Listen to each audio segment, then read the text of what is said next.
दीक्षाभूमीसाठी जागृत व्हा। दीक्षाभूमीमध्ये सारा अंधकार चालू आहे। दीक्षाभूमीमध्ये कमिटी आपल्या मतांना करत आहे, तर कधीतरी दीक्षाभूमीला जा, संघटन बनवा, त्यांना प्रश्न विचारा।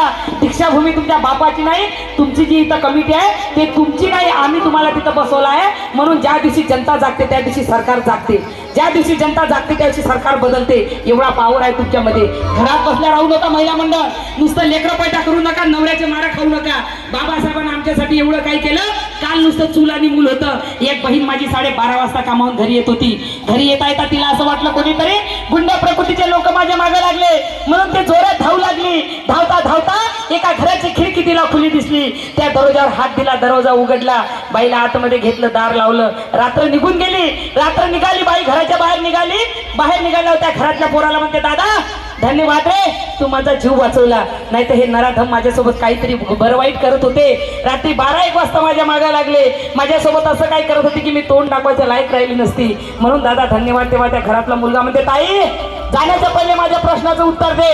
तूही एकटी मीही एकटा, तूही सुंदर मीही सुंदर, तूही जवान मीही जवान। ती त्याच्या जागेवर जर मीच तुझ्यावर बलात्कार केला असता तर कोण्या विश्वासानं माझ्या घरात आली?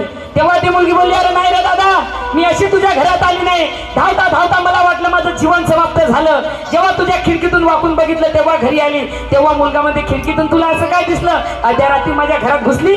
तेव्हा ती मुलगी म्हणते, अरे दादा धावता धावता मला वाटलं माझं जीवन समाप्त झालं, हे नराधम माझ्यासोबत काही बरं वाईट करते। पण जेव्हा तुझ्या घराच्या खिडकीतून वाकून बघितलं, तुझ्या भिंतीवर डॉक्टर बाबासाहेब आंबेडकरांचा फोटो दिसला।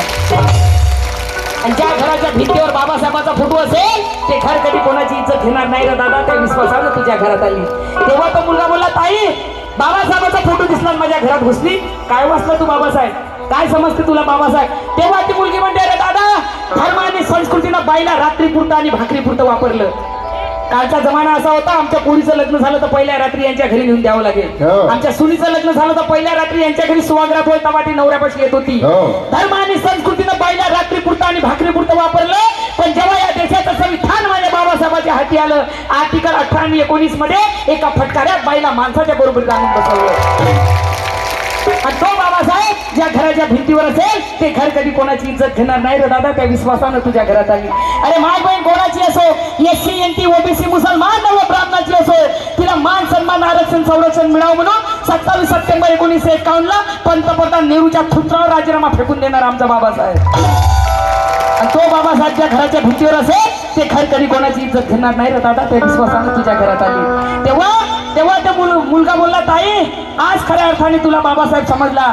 ज्या दिवशी या देशाच्या प्रत्येक बाईला बाबासाहेब समजेल त्या दिवशी कोणी अन्याय अत्याचार करण्याची कोणा नराधमाची हिंमत होणार नाही का माझ्या ताई, कोणाची हिंमत होणार नाही।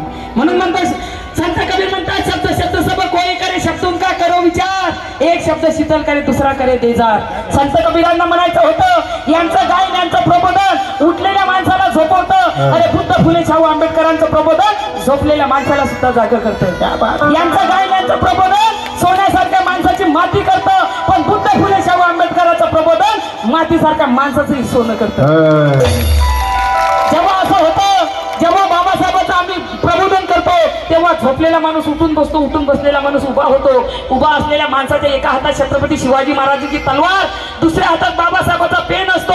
असं जेव्हा होतं तेव्हा माय बहीण कोणीही जाती धर्माची असो, तिच्याकडे वाईट नजर किंवा बलात्कार तर सोडा, पण तिच्याकडे जर कोणा डोळा काढला तर त्याचा डोळा बाहेर काढण्यासाठी हे प्रबोधन असतं। आमच्या आराध्या अंबाल नीटनवरे यांच्याकडून 100